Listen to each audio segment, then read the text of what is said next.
Hola, muy buenas tardes. Les doy a todos la más cordial de las bienvenidas a la ya última sesión del ciclo Ecualizándonos, una mirada integral entre música, docencia, otras técnicas y ciencias.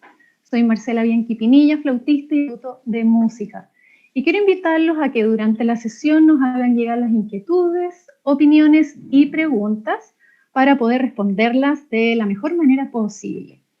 El tema de hoy es un tema muy interesante, muy apasionante, y es el cuerpo como instrumento. Y quiero comenzar diciendo una frase de un médico estadounidense que decía, que su nombre es George Sheehan, y decía que el primer paso de la mente hacia la autoconciencia debe ser a través del cuerpo. Y quiero, para hablar de este tema tan interesante, presentar a Felipe Bojorquez, que es ya un amigo y él es originario de Cuernavaca, México.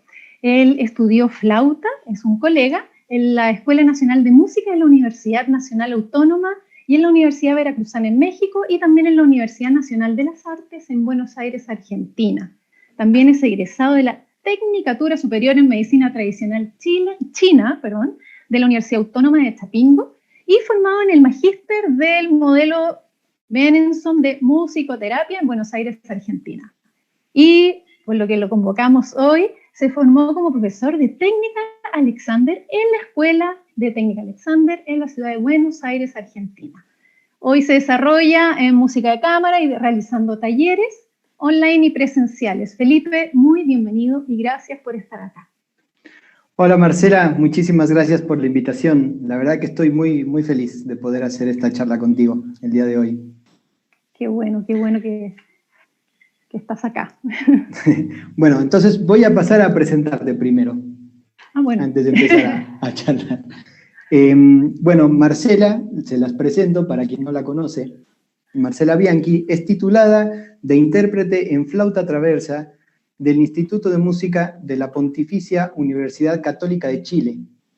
Posteriormente a terminar sus estudios en la Universidad Católica, se fue a Estados Unidos a estudiar y a perfeccionarse con el maestro Alberto Almarza, con quien estuvo estudiando 2 años en la Universidad del Carnegie Mellon, en Pittsburgh.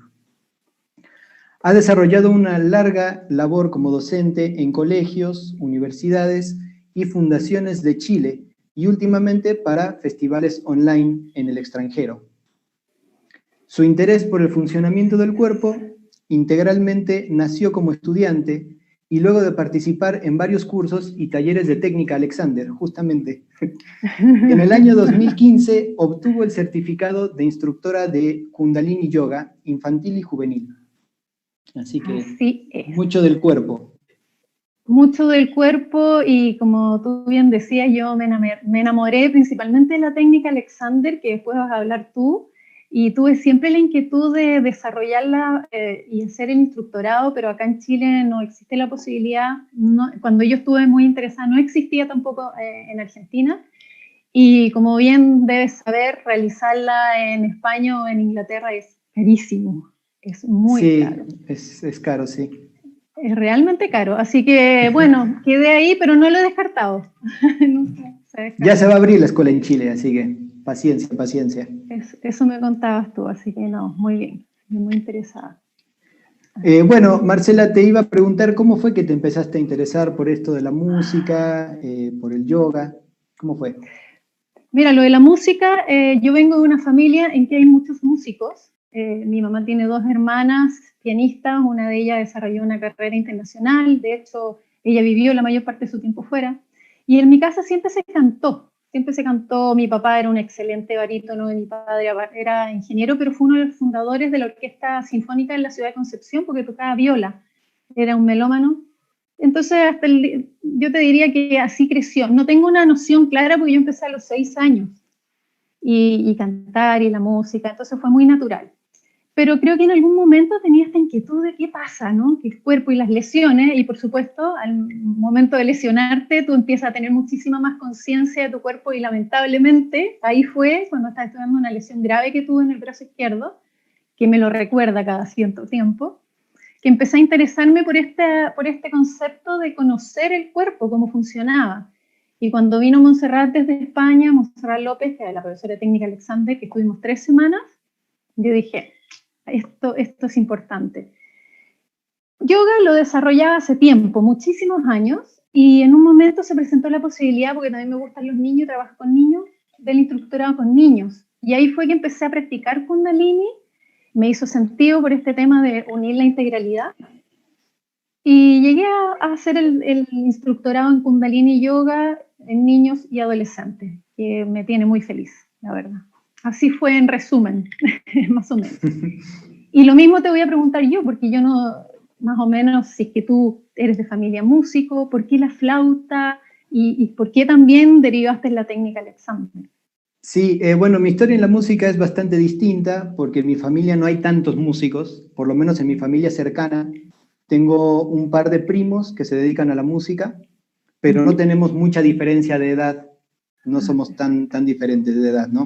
Y tengo una tía, hermana de mi mamá, que se dedica a la música. Yo empecé a estudiar música también bastante chico, con uno de mis primos, que es pianista. Y después, cuando tenía yo como 12 años o 13, más o menos, mi papá se compró un saxofón y empezó a tocar el saxofón. Mi papá es fotógrafo, no es músico. Mira. Pero empezó a tocar el saxofón como de onda, digamos, ¿no? Entonces yo empecé a tocar el saxofón en la casa y como había un solo saxofón, se complicaba un poco la situación. Claro. Entonces ahorré dinero para irme a comprar un saxofón para mí. Y cuando llegué a la tienda no había saxofones sopranos y yo quería un saxofón soprano. Entonces, como no había saxofones sopranos, me compré la flauta. Y así fue como o sea, fue como por descarte. Algo así, sí. Sí. ¡Qué pena!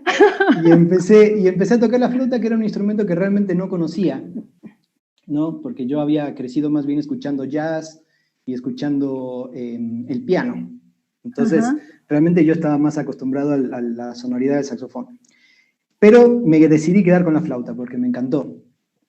Entonces seguí estudiando y cuando estaba en la universidad, como que nunca me cuestioné si iba a estudiar música de manera profesional o no. Fue algo como que ocurrió. Entré a la universidad como porque estaba ya estudiando música y quería estudiar música y quería seguir. Entonces me seguí a la universidad. Y ya que estaba en la universidad, empecé a sentir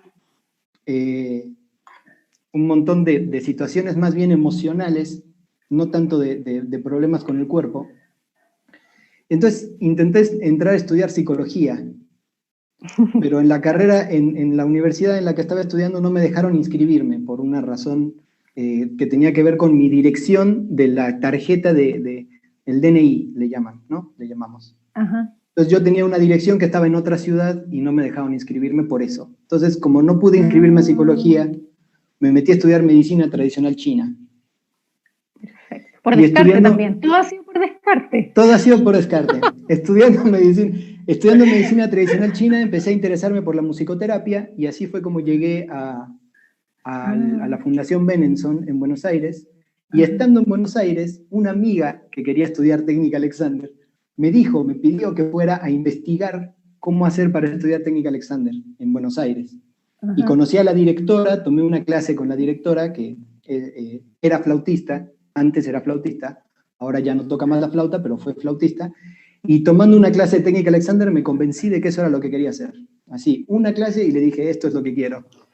Y ahí te das cuenta que la técnica te enamora, la técnica Alexander es increíble, pero es como que te abrieran así, tú, como que fueras caminando y te sacaron una venda y viste el mundo, es una cosa increíble. Sí, es impresionante. Sí, yo recuerdo la sensación que tuve en la primera clase cuando terminé, que salí de la escuela, de haber tomado la clase con Merran, con ella, que me sentía como que iba flotando, era una cosa impresionante. Yo sentía que flotaba, ¿no? Sentía como que había crecido 1 metro más o menos, era impresionante. Y bueno, así fue como llegué. O sea que no llegué por una lesión física, llegué más bien por una curiosidad relacionada a quizá el pensamiento, a cómo el pensamiento está involucrado en la parte del cuerpo, ¿no? Eso fue lo que más me atrapó de la técnica Alexander. Mira qué bonito, interesante, sí. Pero es casi como un poco tragicómico esto de que ha sido por descarte, no ha sido tú como tu primera opción. No, porque no lo conocía tampoco, ¿no? Quizás claro, si lo hubiera conocido hubiera sido Había escuchado Mira. hablar de la técnica, pero nunca había tomado una clase hasta ese momento. Perfecto. Mira, Sí, buenísimo. sí, Buenísimo. sí. Bueno, yo te iba a preguntar una cosa, porque esto creo que es bastante importante, Ajá. como, ¿cuál es la diferencia entre el yoga Kundalini y el yoga que normalmente se piensa cuando hablamos de yoga, ¿no? Porque cuando uno piensa en yoga, piensa en las posturas, en los guerreros, en Y la ese tipo gente de dándose cosas, vueltas así. claro, parados de cabeza, poniéndose los pies en la nuca. Sí, Y unas el yoga cosas que Kundalini es distinto, son... por lo que entiendo.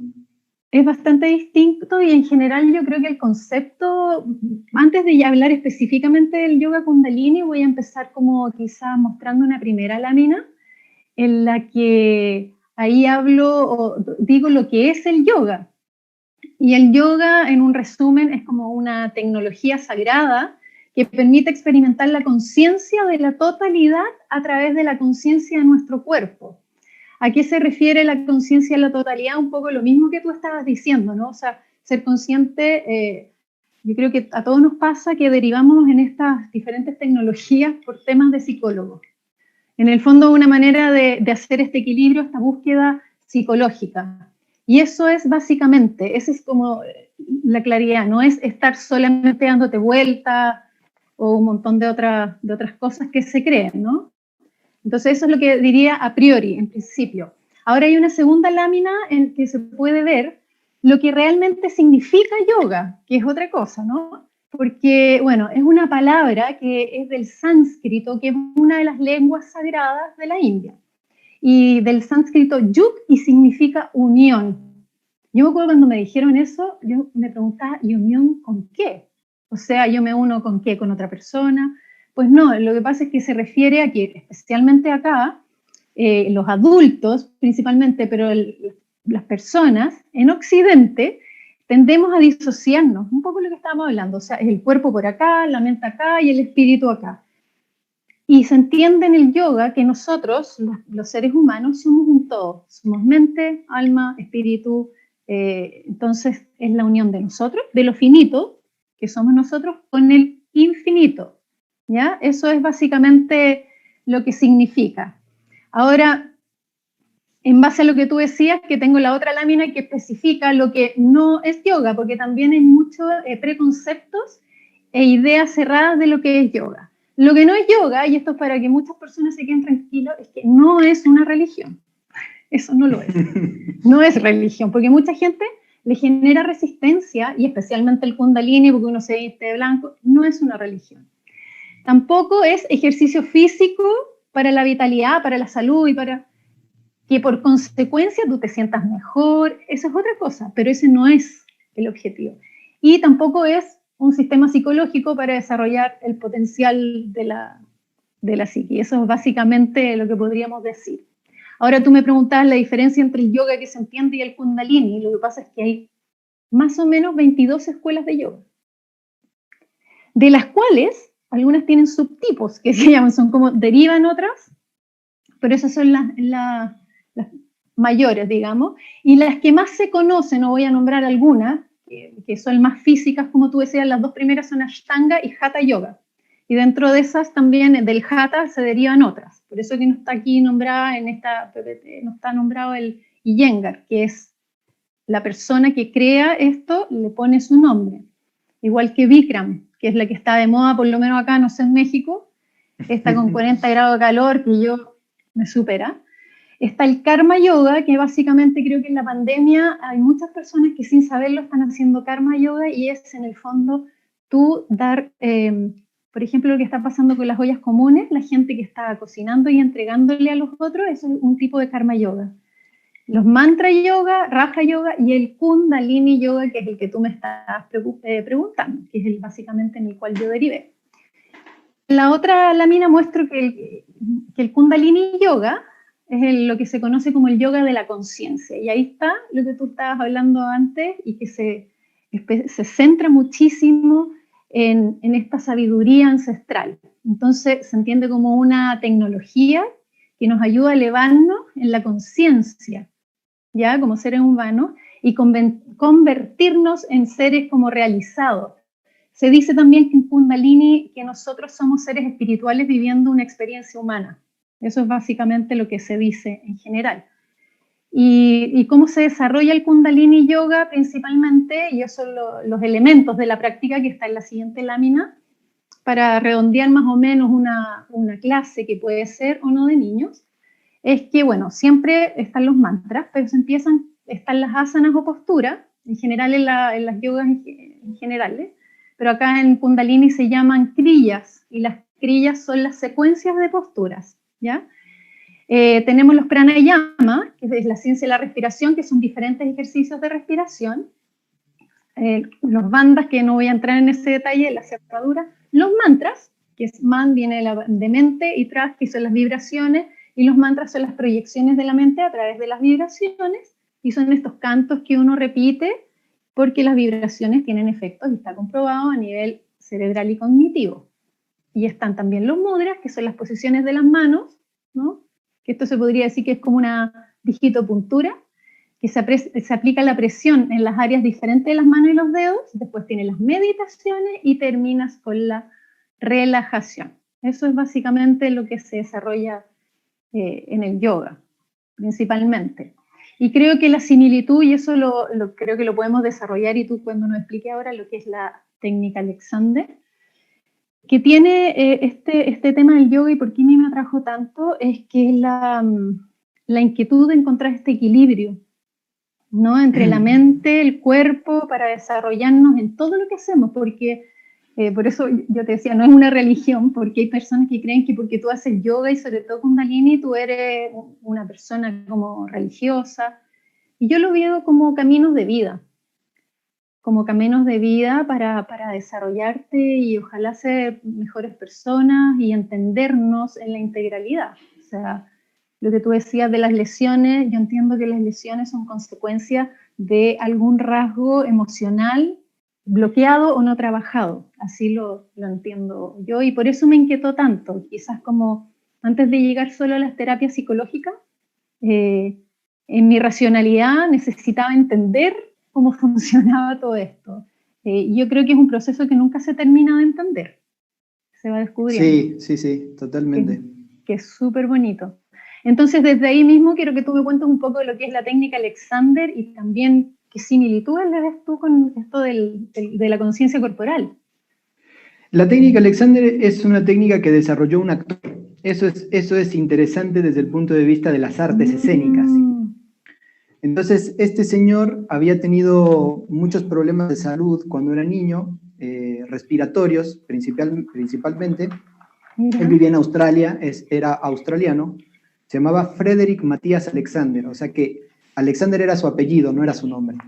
Mira, qué increíble. Vivía en Australia y quería ser actor, se quería dedicar a declamar obras de Shakespeare en específico. Entonces, cuando empezó a trabajar como actor, notó que se quedaba sin voz después de las presentaciones. Ajá. Esto fue más o menos a finales de 1800, ¿no? Vamos a ponernos un poco en contexto de la época. Entonces, la medicina de la fonoaudiología no estaba precisamente muy avanzada, y los médicos que fue a que lo revisaran no le encontraron ningún problema orgánico, o sea que le dijeron que no tenía ningún problema con la voz. Y le dijeron, bueno, descansa un par de días, una semana, y recuperas la voz y luego vuelves a actuar. Esa fue la solución. Facilito. Entonces él descansaba, recuperaba la voz, regresaba a actuar y se volvía a quedar sin voz. Claro, porque no resolvía el problema. No resolvía el problema. Entonces llegó a esa conclusión, que a finales de 1800 no era una fácil conclusión para llegar, ¿no? Entonces el tipo dijo, si yo me sigo quedando sin voz y no tengo ningún problema, el problema es algo que hago cuando actúo. Claro. Y entonces se puso unos espejos en su habitación, ¿no? Tomemos en cuenta que él no sabía nada de medicina, ni de anatomía, ni de nada por el estilo. Solamente actuaba. Solo actuaba. Entonces se ponía a actuar enfrente de los espejos. Y entonces empezó a notar muchos hábitos o patrones de uso que él hacía cuando actuaba. Entonces llegó a la conclusión de que si dejaba de hacer eso que estaba haciendo, pues iba a solucionar el problema, ¿no? Dijo, bueno, tiro la cabeza para atrás, entonces lo único que tengo que hacer es dejar de tirar la cabeza para atrás. Esa fue su lógica. Y cuando intentó dejar de tirar la cabeza para atrás, se dio cuenta de que no era tan fácil dejar de hacer la cabeza para atrás.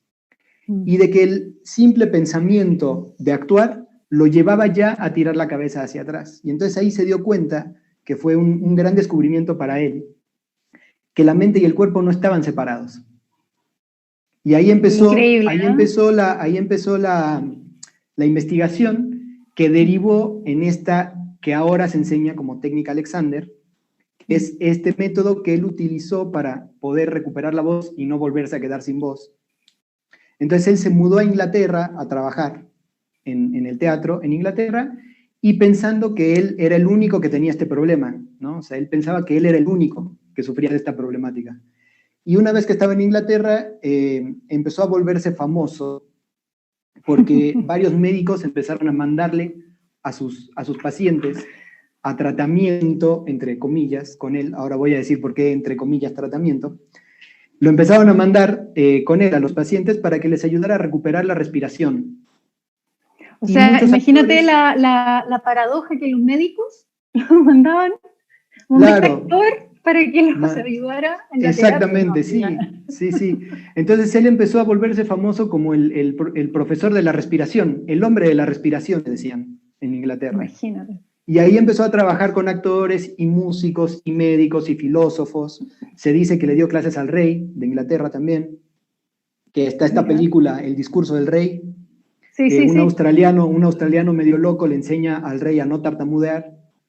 Ese es el australiano medio loco, Alexander. Claro, se cree que Alexander era profesor del rey porque hay un capítulo en un libro que se llama El tartamudo, y se cree que este tartamudo era justamente el rey, ¿no? Entonces Alexander empezó a desenvolverse dentro de la alta sociedad inglesa.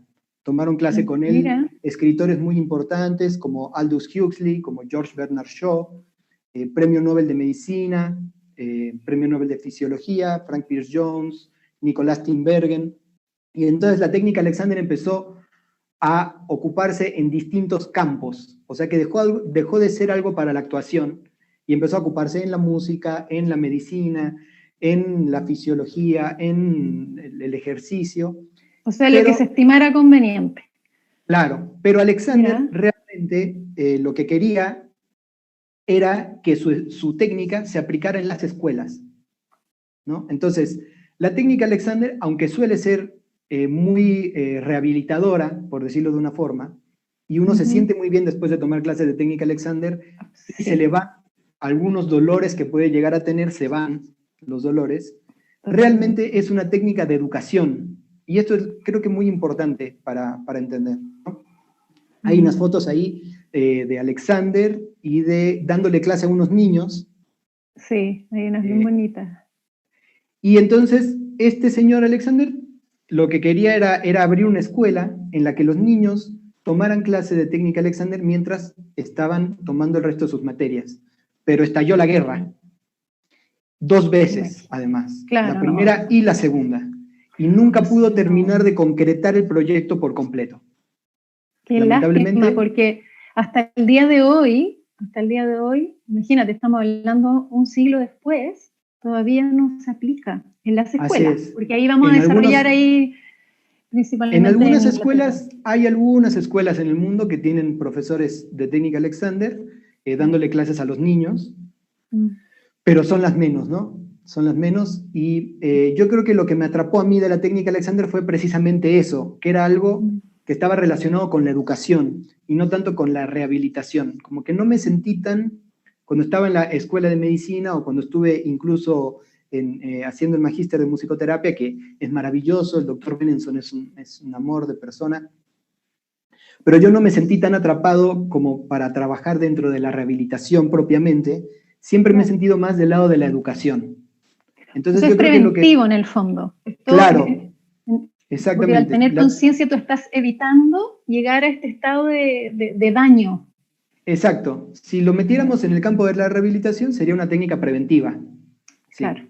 Pero realmente es una técnica que nos educa a nosotros mismos en una manera de cómo usarnos, cómo usar este concepto que es muy de Alexander, cómo te usas a ti para usar algo extra, para usar un vaso de agua, para tomar agua, para usar un instrumento musical, ¿no? Y aquí es en donde podemos hacer el vínculo con este tema que es el cuerpo como instrumento.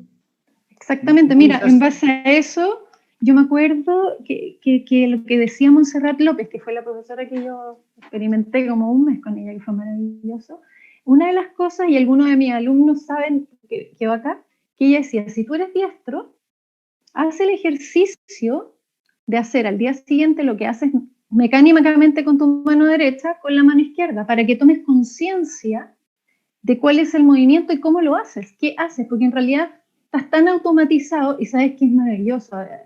Hasta el día de hoy trato de aplicar ese concepto porque te saca esta automatización en que llevamos y que nos lleva a dañarnos tanto, a mal utilizar también la energía, ¿no? Claro, bueno, Alexander decía, ¿no? Las personas deciden sus hábitos y sus hábitos deciden su futuro. Fantástico. Así de claro. Claro, y en esas imágenes que tenemos, es súper bonito ver también esto de como el niño ahí en posición de surf.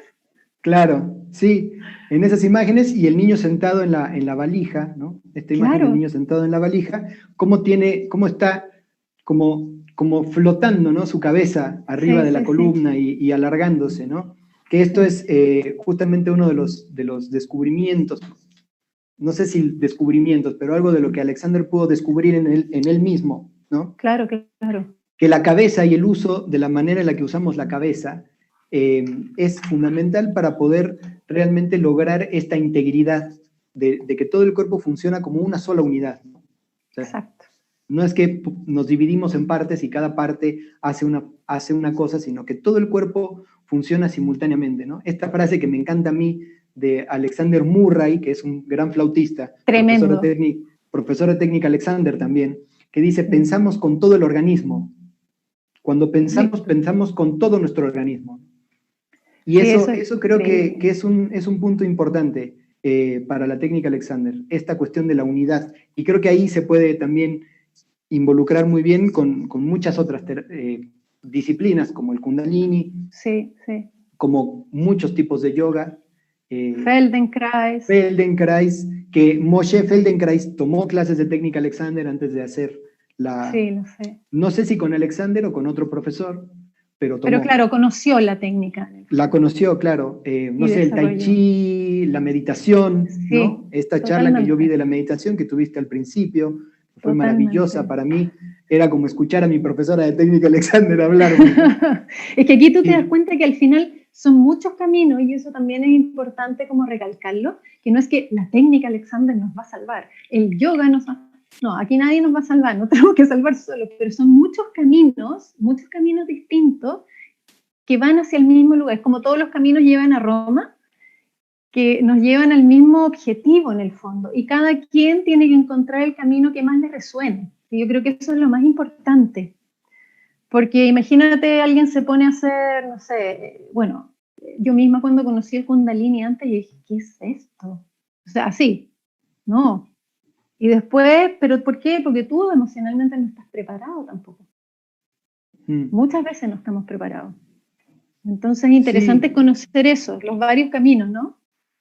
Sí, a mí, digo, yo cuando estaba en la Universidad de las Artes en Argentina, tenía un profesor de cámara, de música de cámara, que nos daba clase de tai chi antes de empezar la clase de cámara. Nos daba casi una hora de clase de tai chi. ¿En serio? Y era una experiencia muy linda. Y además tomamos clase de cámara todos juntos, todos, al mismo tiempo.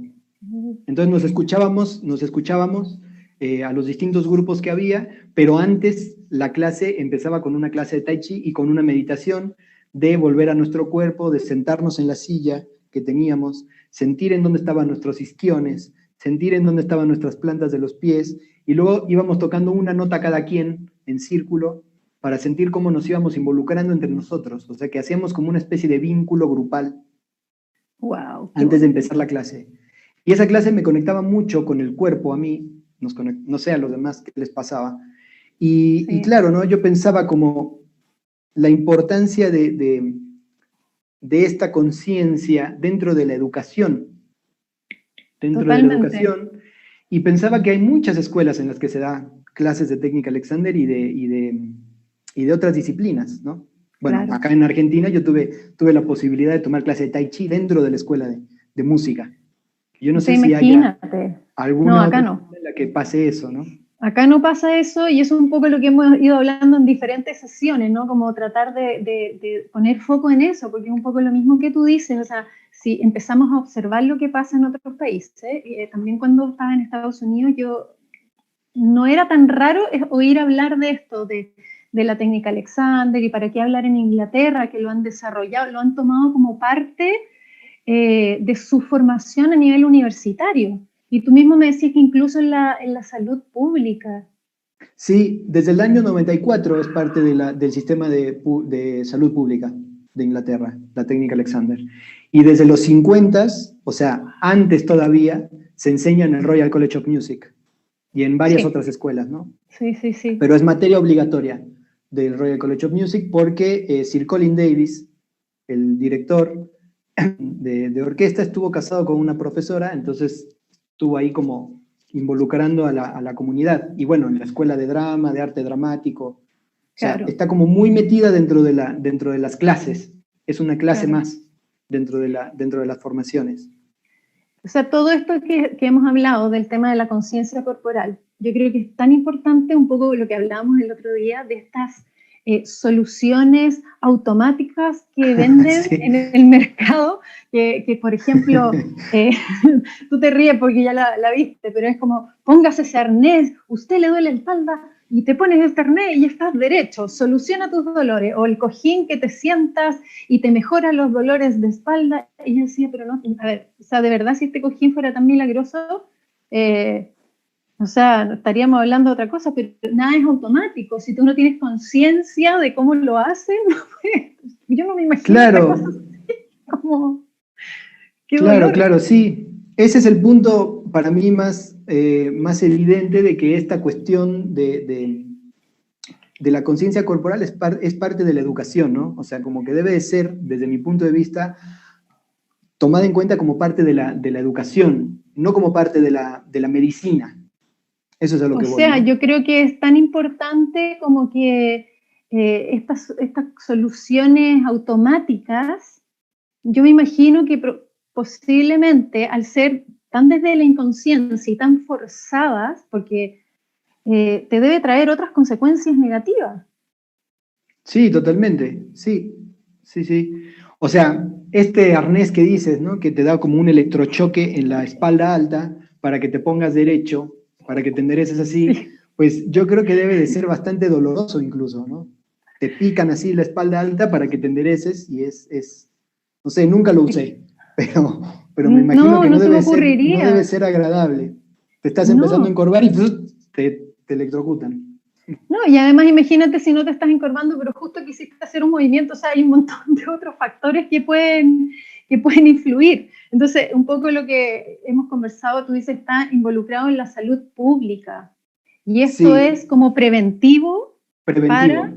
imagínate. Sí, preventivo para eso. Y algo importante es que la técnica Alexander, ¿no? Como estas otras disciplinas, toma en cuenta como las características específicas de cada persona. Es decir, Claro. que no es que tenemos, esto sí es importante aclararlo, no hay ejercicios y no hay, ¿cómo llamarlo?, dinámicas que se les receten o que se les dejen de tarea a los alumnos, ¿no? Excelente Entonces, eso. los profesores de técnica Alexander trabajamos normalmente con las manos, tocamos a los alumnos y eso nos permite tener una idea como cercana a cómo es el cuerpo de cada quien, como las diferencias del cuerpo, ¿no? De cada persona, porque todos somos diferentes. Exactamente, bueno, ahí en las diferencias de nuestro cuerpo, un poco lo que tú decías antes del yoga, o yo me imagino cuando tú corres o haces un montón de otras disciplinas, incluso deportivas, incluso la gimnasia rítmica, qué sé yo, y tú estás practicando y tú dices, ¿por qué no logro que me salga esto si yo entreno mucho? Exacto. O se malentiende, por ejemplo, el tema de que ser elástico es como beneficioso esta cosa de ser súper elástico y resulta que de repente tú eres hiperlaxo, que esa palabra yo cuando la escuché la primera vez fue como, ¿esto es un insulto o qué es esto? La hiperlaxitud no está directamente relacionada con ser flexible. Claro, no. No, no. O sea, la hiperlaxitud no tiene nada que ver, y ahí está el tema de que todos somos distintos y tenemos huesos distintos. Así es. De distintos tamaños, hacia distintos lugares, nuestras articulaciones apuntan hacia distintos lugares. Es, es algo que cuando yo me enteré de eso, empecé a cuestionarme, ¿no? Como los métodos que yo leía de flauta, por ejemplo, o de piano, dicen algo específico, que tienes que poner las manos de una manera específica o los pies de una manera específica, y yo empecé a pensar, bueno, esa persona que escribió el libro, ¿cómo tenía el fémur? ¿Cómo sé que puedo tener los pies de la misma manera que él y a mí me va a funcionar lo mismo que le funcionó a él? Entonces creo que está bueno entender esto también, ¿no? Todos somos diferentes, tenemos un cuerpo diferente y por lo tanto hay cosas que se nos facilitan más y cosas que se nos facilitan menos, ya por el cuerpo que tenemos, simplemente, ¿no? Exacto, no somos, o sea, por eso que estos modelos estándares incluso de la ropa, tú los ves y tú dices, ya, son todos iguales, y más o menos dices, pero a mí no me calza o no me queda, porque somos súper distintos, sumamente distintos. Y de hecho tenemos un par de imágenes acá que podemos ver las diferencias de los huesos, que tú habías seleccionado unas muy bonitas, muy interesantes. Sí, están ahí varias imágenes. Las del fémur eran muy interesantes. Sí, la primera me parece que es una de la pelvis, ¿no? Que son, hay unas de, tenemos dos pelvis distintas, de frente, y ahí se puede ver, ¿no? Hay una del fémur que un fémur está, la cabeza del fémur así, y la otra cabeza del fémur como... Bueno, el fémur es el que, para el que no sabemos muy bien dónde está el fémur, porque no es del brazo, ¿no? Es el hueso que está en el muslo. Exacto. En el muslo, ¿no? De la rodilla a la pelvis. Exacto, que es donde ahí se encuentra con la cadera, ¿no? Claro, donde se encuentra con la cadera, que ese sería el lugar en el que abrimos las piernas, ¿no? En las clases no sé, de gimnasia o de yoga, que hacemos las piernas así. Y que ahí está lo que tú decías, que cuando tú tienes los huesos, como se ven ahí en los de la pelvis o los del fémur, que tiene uno muy hacia arriba, el otro hacia abajo, y son dos fémur, ninguno es mejor o peor. Claro, no, obviamente, no hay mejor o peor en el cuerpo. Todos somos distintos y somos así. Entonces, si tú tienes una característica de cadera con un fémur X, es muy posible que quizás llegues muy fácil a tocarte los pies, porque esa es como la relación, y quizás con la otra no lo logres. Por más que lo intentes, no lo vas a lograr nunca porque va a haber un tope. Exacto, ¿verdad? Sí. También hay una imagen muy interesante de un omóplato. Ah, los omóplatos, que es claro. Que tiene uno de los omóplatos, el de la izquierda, tiene un acromion que está como más lejos el acromion es un huesito que está encima del omóplato y está como lejos de la articulación del hombro. Entonces esa persona podría fácilmente levantar el brazo y llegar muy lejos con su codo para atrás, ¿cierto? Podría incluso hasta dislocarse el brazo quizás. Así. Ajá. Y hay otro, el de la derecha, el omóplato de la derecha tiene el hueso un poquito más ya encima de la articulación del hombro, por lo que la persona con ese omóplato no puede levantar tanto el brazo como la otra, ¿no? Exacto, y ahí tienes tres omóplatos también, distintos, en otras imágenes. De perfil. Claro, y tú me decías, o sea, esto lo conversamos bastante, y cuando me preguntabas al inicio cómo había llegado a esto, y claro, yo siempre he estado relacionada con el tema del deporte y la conciencia, pero hace 2 años me descubrí una lesión bastante poco simpática en la cadera. Y justamente me hizo sentido cuando empecé a leer, investigar, porque me querían meter cuchillo ahí, y yo dije no, y tomé un par de talleres contigo, y como que dije, no, esta cosa no puede ser así tan de una. Y ahí me hablaron por primera vez que mi formación ósea de la cadera tenía una característica que chocaba, por eso te dije lo que chocaba. Entonces, por más que yo intentaba abrir, no lo iba a poder hacer. Claro. Llegamos a un límite y no iba a poder, aunque quisiera. Entonces, por eso, tantos años haciendo esta cosa y me lograba esa flexibilidad, pero acá nunca, y me generaba molestia y dolor. Y claro, hace todo el sentido, me hizo todo el sentido, y ahí también es importante saberlo, porque tú dejas de frustrarte. Claro, esto que tú estás diciendo ahora me recuerda mucho a esto que habla el profesor del Royal College of Music, Peter Bukkake, se llama. Ah, me encanta él. Tiene un sitio web muy lindo que después Sí. Ponerlo para que la gente lo visite. Este señor tiene un concepto del ¿cómo se llama esto? Cuando alguien tiene, se me fue la palabra por completo. Igual, ¿lo puedes explicar? La capacidad, como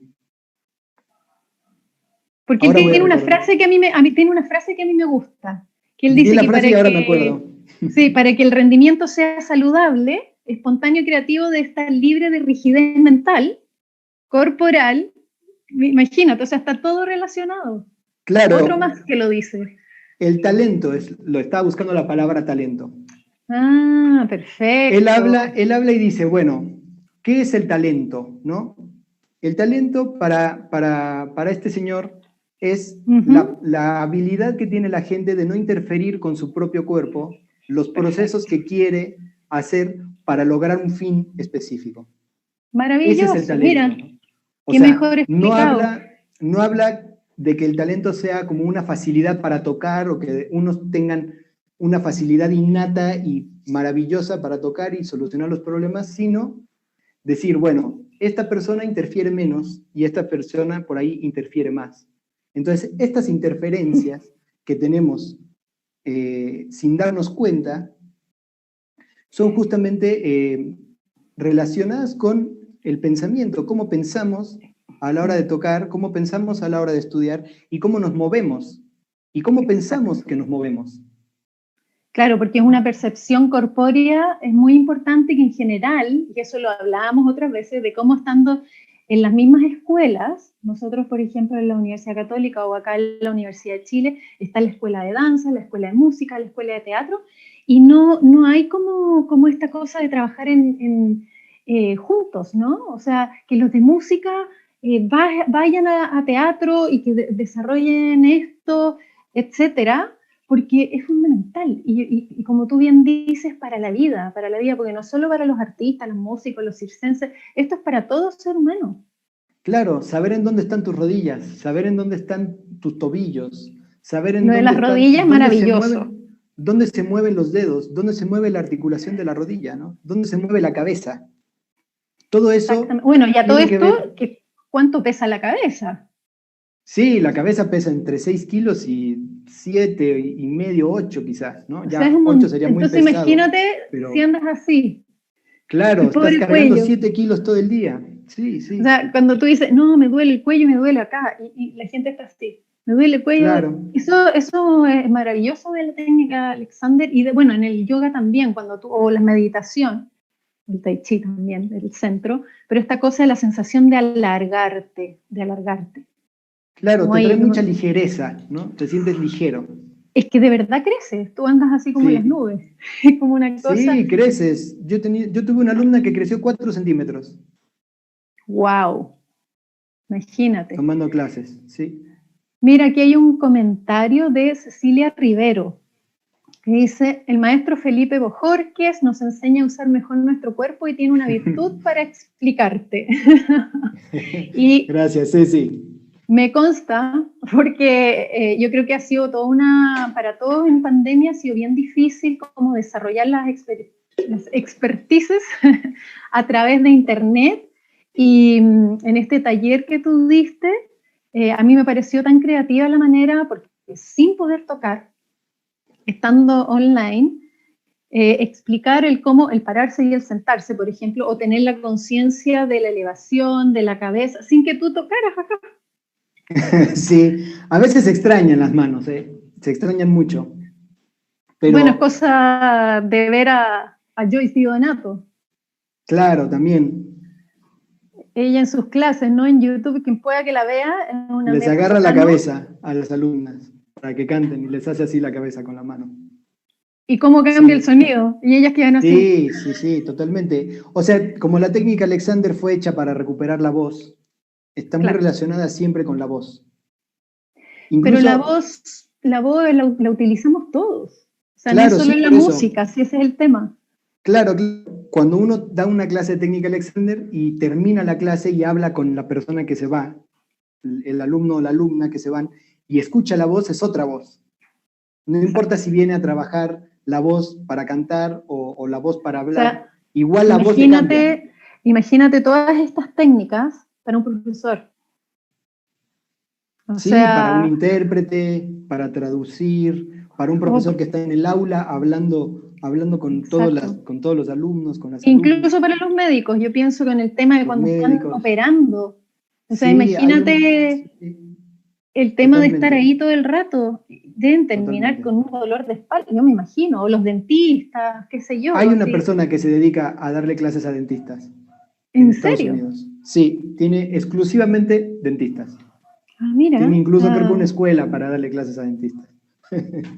mira, qué interesante. Pero claro, uno pone atención en esto, la mente, pero también está la respiración. Claro, La eso, ¿no? respiración no es menor.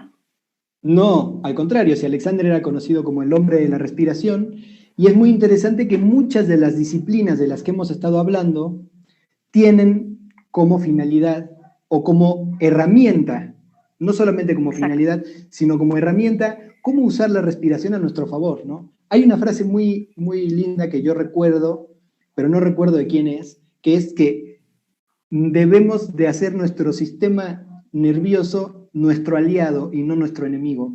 Qué divertido, porque el sistema nervioso, pero además imagínate qué importancia puede tener la respiración, no solo para los que somos instrumentistas de viento, si es, ¿qué es lo primero que tú haces al nacer? Claro, pues respirar. Y lo último que haces en tu vida, o Claro, sea, sí, es importantísimo. Y además es una gran herramienta. Es una gran herramienta para tranquilizarnos, para entrar en un estado de meditación, y para, es muy bueno, importante obviamente, para tocar un instrumento, para cantar. La necesitamos para todo. Para la digestión es necesaria la para respiración, calmarnos en un estado para la ansioso, circulación. Claro, es importantísima. pero, Entonces, pero tú, ¿cuánto te enseñaron a ti, por ejemplo, cuando tú estabas más allá de la técnica Alexander, en la escuela de música?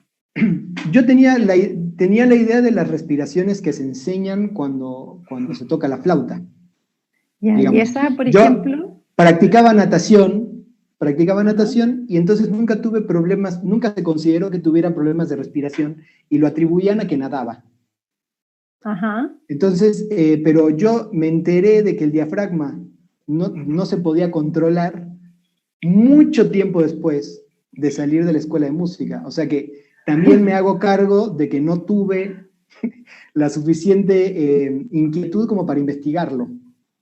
Pero si el diafragma usted lo tiene que mover, pues. Claro, yo pensaba que yo controlaba mi diafragma, por Bueno, ejemplo, y tú ¿no? lo tienes, y además me encanta porque hasta el día de hoy lo oímos eso. Es como, ya, entonces ahora para respirar tú tienes que mover tu diafragma. Y tú, ¿sabes Claro, qué? Esta cosa, yo me acuerdo de ver, o que te lo graficaban de una manera que ya, es un músculo y está así. Abajo de la costilla y es así, como un semiarco. Y como que yo me quedaba con esa imagen, ya, hasta que todas estas cosas de la vida, entre amigos y colegas, tengo la suerte de tener una colega violista que su padre es broncopulmonar. Y estamos en la universidad y yo fui y le dije, tío, ¿usted me podría explicar un poquito cómo funciona el aparato respiratorio? Como que esto de mover, además que yo no sentía el diafragma, entonces no entendía cómo lo podía mover. Y en esta cosa no. Y claro, él me empieza a explicar y te estoy hablando de que yo no sé si no teníamos tanto internet como ahora y fue como, nada que ver. claro, no, la imagen que nos hacemos no tiene muchas veces nada que ver con la realidad. Entonces ahí quizás para entenderlo podríamos ver un video que tenemos cortito en que nos muestra el funcionamiento del diafragma y cómo el cuerpo está todo relacionado, ¿te parece? Sí, por supuesto. Es un video de una profesora de técnica Alexander, ¿no? De Jessica Wolf. Sí, ahí después lo podemos contar cuando termine. Sí,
te das cuenta que queda clarísimo de que si tú respiras, de partida el aire no se va al estómago, como muchos todavía dicen, pero hay que llevar el aire al estómago, el aire va a un único lugar que puede ir, que es a los pulmones.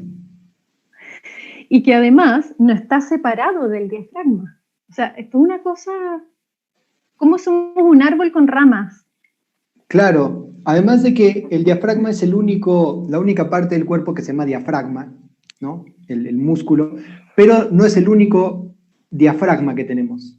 O sea, no es la única parte del cuerpo que funciona como un diafragma, ¿no? El piso pélvico también tiene una parte que funciona como diafragma y en la parte de arriba de la cabeza también tenemos una membranita que funciona como diafragma.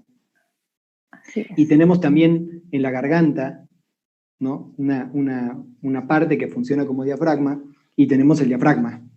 Pero además te das cuenta que el diafragma que entendemos en el tema respiratorio no es este musculito chiquitito que solo va acá. De partida además nos atraviesa, porque nos a los pulmones, ¡pum! De adelante a atrás y de un lado al otro, ¿no? Exacto. Y además está encima de los órganos digestivos y los mueve, y ese movimiento que hacen los órganos digestivos es muy importante para la digestión. Así es. Entonces, ¿cómo vas a mover el diafragma si estás respirando? ¿Cómo vas a dejar de mover? Claro, no se puede. A menos que contraigas así, y entonces eso no, pero no es muy saludable, digamos. Por eso a mí me llama un poco la atención y eso que me gustaría saber como tu percepción, y creo que nos encontramos en varias charlas y como que estamos así, nosotros así los dos, con respecto a cuando se habla de la... Mira, y yo te digo hacer un mea culpa, porque años atrás yo también... Lo entendía como así hasta que empiezas a investigar un poco y te lo cuestionas. Respiración pélvica, respiración torácica, respiración abdominal. Entonces, hay varias calificaciones y tú dirías que la respiración es una. Yo pienso la respiración como una respiración. Cuando, al menos hablando de la flauta. Sí, ¿no? Sí, claro. La pienso como una respiración y pienso todo mi torso entero moverse. No solamente pienso en el abdomen, no solamente pienso en el pecho, pienso, y algo que me ayuda mucho a mí es pensar en el largo de los pulmones y no nada más en el ancho, porque a mí siempre me hablaron mucho del ancho de los pulmones. Piensa hacia la espalda, piensa hacia las costillas, piensa hacia enfrente, que el abdomen se te infle, ¿no? Eso eran mis ideas cuando yo estaba estudiando. Y esas ideas me llevaron a tener colitis nerviosa. Se me inflamaba el colon. De tanto tiempo que yo estudiaba, el colon se me inflamaba. No sé si estaba relacionado con eso, pero yo creo que sí. Estaba bastante relacionado con este esfuerzo de estar mandando siempre, según yo, el aire hacia el abdomen, hacia el abdomen, hacia el abdomen. Oye, ¿podría tener sentido en que la gente que es más nerviosa tiene el tema del colon irritable? Quizás estoy hablando una tontera... aberrante para los médicos, pero claro, considerando este movimiento, no sé, yo siempre pienso que estamos todos relacionados. Quizás estoy diciendo una barbaridad. Pero... Cuando yo me enteré de lo alto que eran mis pulmones, empecé a pensar, ¿no? ¿Hasta dónde llegan mis pulmones arriba? ¿No? Y esto es parte de la conciencia corporal. Absolutamente. ¿No? Tener conciencia de hasta dónde llegan mis pulmones. Y entonces empecé a pensar en el aire hasta arriba de los pulmones, no solamente a los lados y a lo ancho, sino hasta arriba. Y era muy chistoso porque iba yo a las masterclasses de flauta que había y los profesores me decían, no, pero no estás respirando. Y yo sí estoy respirando, lo que pasa es que estoy pensando en el aire más alto, en los pulmones más altos. Y luego cuando tocaba el aire no me faltaba y la gente se extrañaba de que el aire no me faltaba porque no me veían que el abdomen se inflaba así muchísimo, ¿no? Bueno, ese es el otro concepto, creer que mientras tú más grande eres, físicamente, digo, como las cantantes o los mismos flautistas, no sé, voy a dar nombres mejor, tienen mejor capacidad y la capacidad pulmonar no tiene que ver con eso. No tiene que ver con eso. No, tiene que ver, yo creo, con la soltura de los músculos. ¿Qué tanto permitimos que las costillas se muevan y se inflen para que los pulmones puedan llenarse? Y ahí volvemos a hablar de la flexibilidad. Claro, los pulmones no crecen. Exacto. ¿no? Para decirlo así de manera concreta, no crecen. Sí, no. Uno tiene los pulmones del tamaño que los tiene y de ese tamaño los tiene. Sí. Y otra cosa es que no se vacían nunca por completo tampoco. No. Eso también no. es algo que a mí me sorprendió mucho cuando lo aprendí. Sí. Por Eso más también que uno sienta me lo dijo el broncopulmonar. Claro, por más que uno sienta que se va a desmayar y que ya no tiene aire, todavía tiene. Claro, hay siempre una reserva, pero es interesante esto de la musculatura, como se veía en el video, que todo se entrelaza, ¿no? Estos músculos Claro. atrás y la espalda, y de que tenemos músculos voluntarios, con movimiento voluntario y con movimiento involuntario. Ese también fue otro mundo de descubrimiento, ¿no? Porque el diafragma no es un músculo de movimiento involuntario. Exacto, es involuntario, igual que los intercostales, porque se mueven en consecuencia. Ese es el tema. Claro, se mueven de manera indirecta, no de manera directa. ¿no? Exactamente. Esta cuestión de lo directo y lo indirecto. Exactamente. ¿no? Entonces, nuestro diafragma y nuestros músculos intercostales se mueven de manera indirecta por la entrada y salida del aire. Y de hecho, podríamos decir que por el cambio de presión atmosférica y la presión que tenemos dentro de los pulmones. ¿no? Que pues entra y sale que aire. Todo eso influye además. Claro. Todo eso influye. Todo eso influye, totalmente. Entonces y obviamente, ahí está la relación de lo finito con lo infinito. Claro. Y además los pulmones tienen la gran función, importantísima función de oxigenar el cuerpo, de oxigenar la sangre, ¿no? Entonces, uno como flautista o como cantante, a veces piensa la respiración en términos de la flauta o el canto, pero la respiración antes de eso sirve para vivir. O sea, yo creo que fundamentalmente sirve para vivir, si no, no sacamos nada con entender lo otro, si no funciona. Es muy importante. Sí. Y quizás ahora, con todo lo que ha pasado con la pandemia, es como una gran posibilidad de empezar a tomar conciencia, más allá solamente del tema respiratorio que ataca este bicho y los pulmones, sino que de todo, del cuerpo en sí, en su totalidad, de la importancia de respetarlo, de conocerlo y de cómo podemos ayudarnos, ¿no es cierto?, como evitar lesiones, enfermedades, o quizás amainar de repente todas esas molestias. Y tú hablas de los mapas corporales muchas veces, ¿no? Sí, esto de los mapas corporales para mí fue un descubrimiento también muy lindo de la pandemia, justamente. Mira. Cuando empezó la pandemia, bueno, yo había oído hablar de una técnica llamada body mapping, que enseñan unos profesores, un profesor de cello, me parece que es profesor de cello, y su esposa en Estados Unidos, que la esposa es profesora de técnica Alexander, entonces desarrolló una técnica propia, un método propio para enseñarles a sus alumnos en dónde tenían las articulaciones. Ajá. Y a eso le llamaron body mapping. Entonces, les funcionó muy bien con los alumnos y yo había escuchado hablar de esa técnica, del body mapping, por varias personas. Pero esto de los mapas corporales es anterior a eso. O sea que el concepto de los mapas corporales me parece que más bien es de un neurólogo, y si no mal recuerdo, fue de un neurólogo canadiense, y me parece que empezó a hablar de los mapas corporales desde 1940 más o menos. Imagínate. Si no mal recuerdo.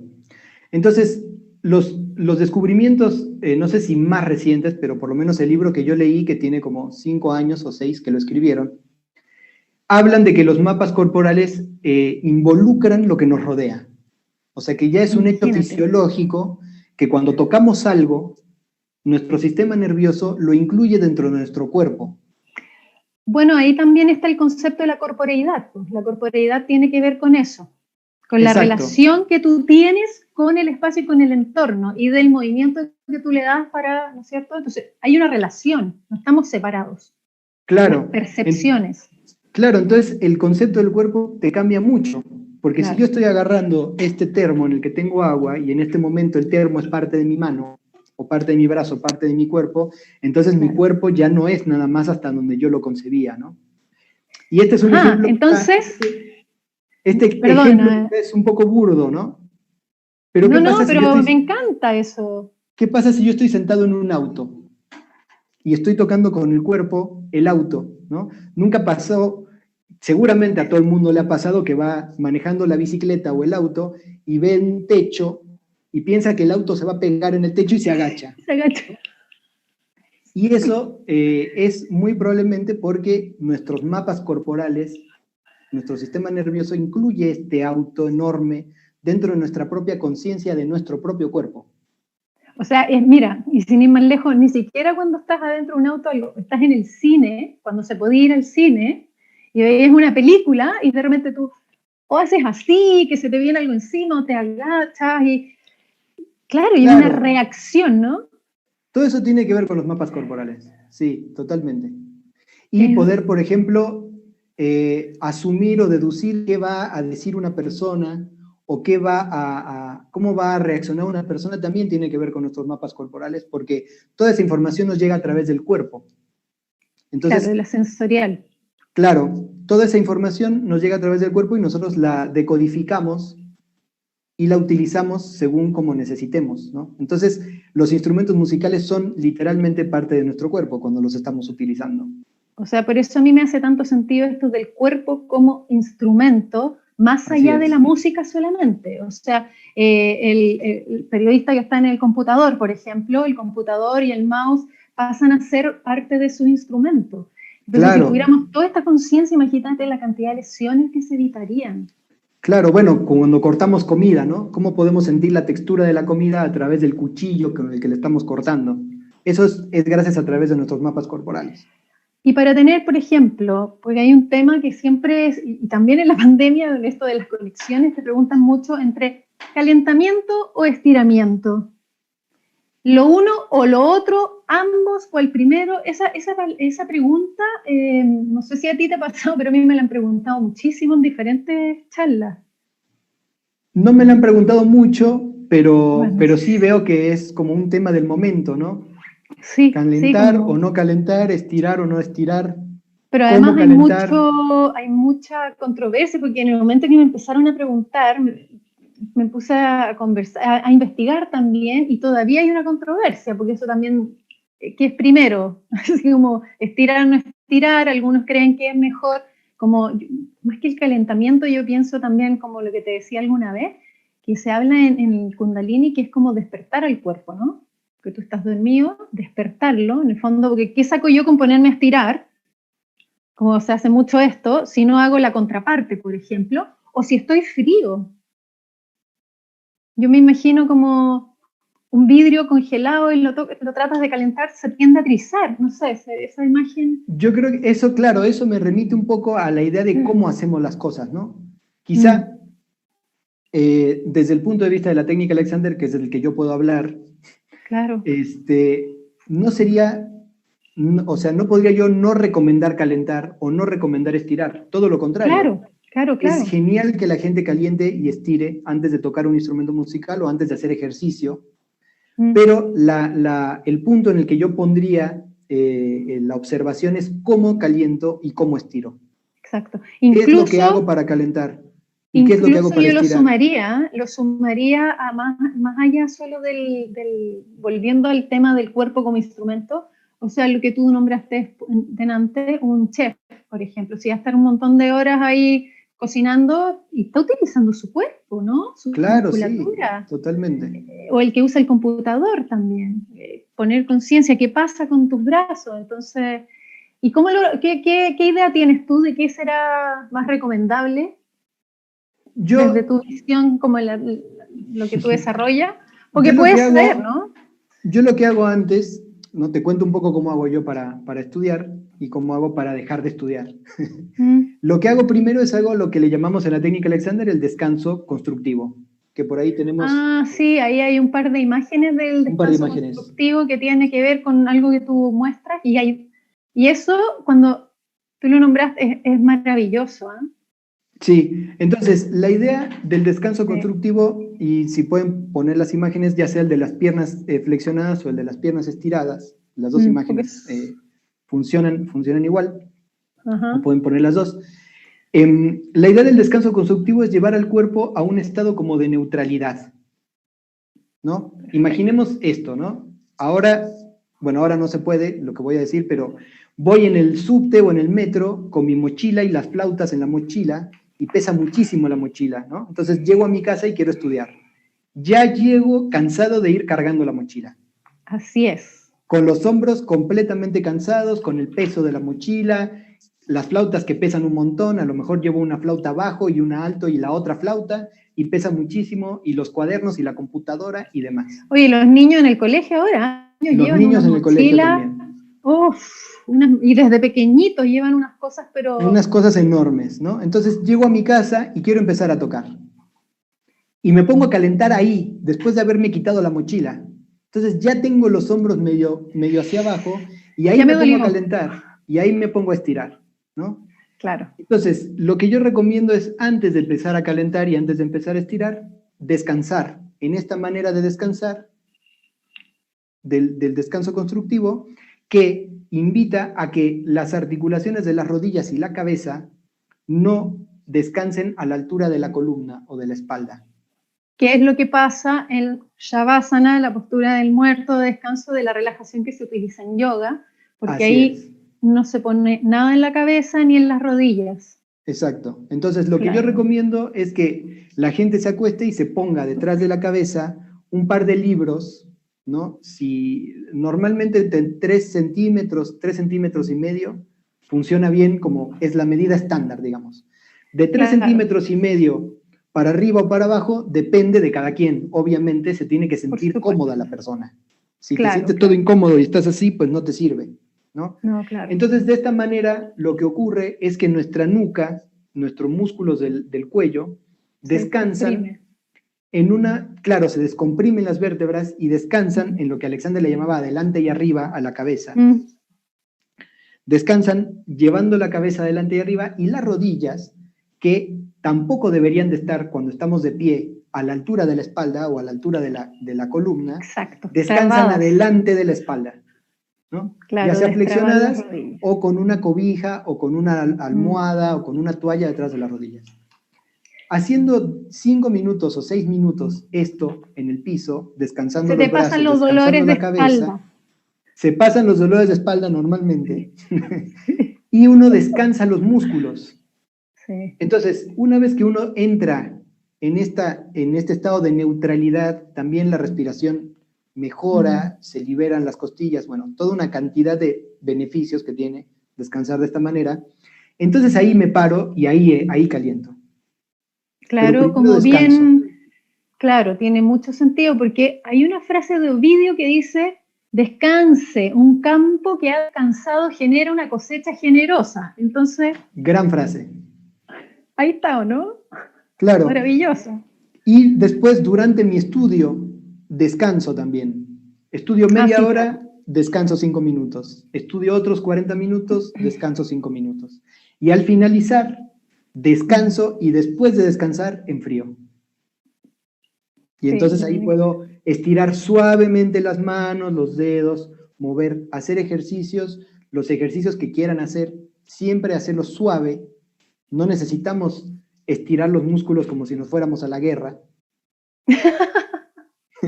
Podemos mover los músculos muy suavemente y las articulaciones solamente para humectar, ¿no? Las articulaciones, que no se nos lastimen. Pero el calentamiento para mí debe ser muy suave, muy suave. Sí, sí. Importante lo que tú dices, porque considerando que sobre todo en estas ciudades grandes la gente está tan estresada, sobre todo cuando ya, bueno, estamos volviendo a salir acá, que eso a mí me genera mucho estrés, pero además esto de correr, de las distancias, de subirte el metro y que el bus y no sé qué, eso, aunque no lleves peso, ya te comprime, porque además la gravedad, ¿no? Al final del día estamos midiendo como 1 centímetro, no sé si era 1, un poco más, con todo este estrés. Es posible que más, sobre todo por los celulares, por cómo usamos los celulares y nos acercamos así al celular. La nueva es posible que bajemos varios centímetros. O sea, te das cuenta, entonces esto le sirve a todo el mundo, al señor que, no sé, al jardinero, a la señora del aseo, al portero, a todos, porque el nivel de estrés que estamos llevando en estos tiempos es altísimo. Sí, yo le recomendaría a todo el mundo que lo haga. No importa la edad, no importa la profesión, no importa nada de eso. Que se acuesten todos los días a descansar en lapsos de 5 minutos, de 10 minutos. Son 5 minutos. No es que te vas a descansar 2 horas, ¿no? Incluso antes de levantarte. O sea, cuando tú te despiertas. Antes de ir a dormir. También, sí. para llegar a dormir Bien. ya descansado. Claro, claro, suena redundante, pero tiene sentido. No, porque si no te acuestas a dormir y estás media hora dando vueltas en la cama, Sí, la cabeza te va a 1000 por hora, ¿no? Es como meditar antes de dormir, sí, sí, tal ¿no? cual. Entonces uno suelta los músculos, suelta el cuerpo y llega como a un estado de neutralidad. Y ya en ese estado de neutralidad puede ir a hacer lo que va a hacer. Y es mucho más, Sí, te trae como al presente, ¿no? Es como una cuestión que te absolutamente. trae al presente. Y entonces ahí Y ahí puedes está el empezar tema tus que tú actividades. dices, o sea, es muy importante tener conciencia de nuestro cuerpo porque es donde habitamos, básicamente, ¿no es cierto? De lo que hablamos, de nuestros otros cuerpos, como se habla en muchas filosofías o tecnologías, nuestros cuerpos energéticos, mentales, psicológicos, espirituales, lo que tú quieras. Es como tú cuidas tu casa, ¿no? Generalmente. Tú cuidas tu casa, te gusta tenerla limpia, te gusta tenerla ordenada y se nos olvida que el cuerpo es nuestra casa. El cuerpo Claro, físico, digamos. es nuestra herramienta, digamos, para vivir, ¿no? Para Así es. movernos de un lugar a otro. Instrumento, Es herramienta. exacto, nuestro instrumento.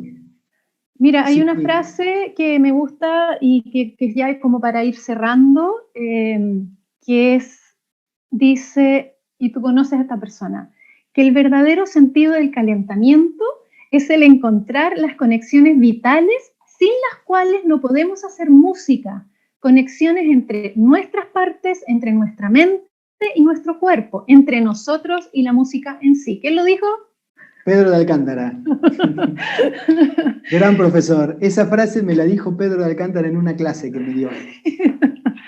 Pero Sí, otro más que habla de la integralidad.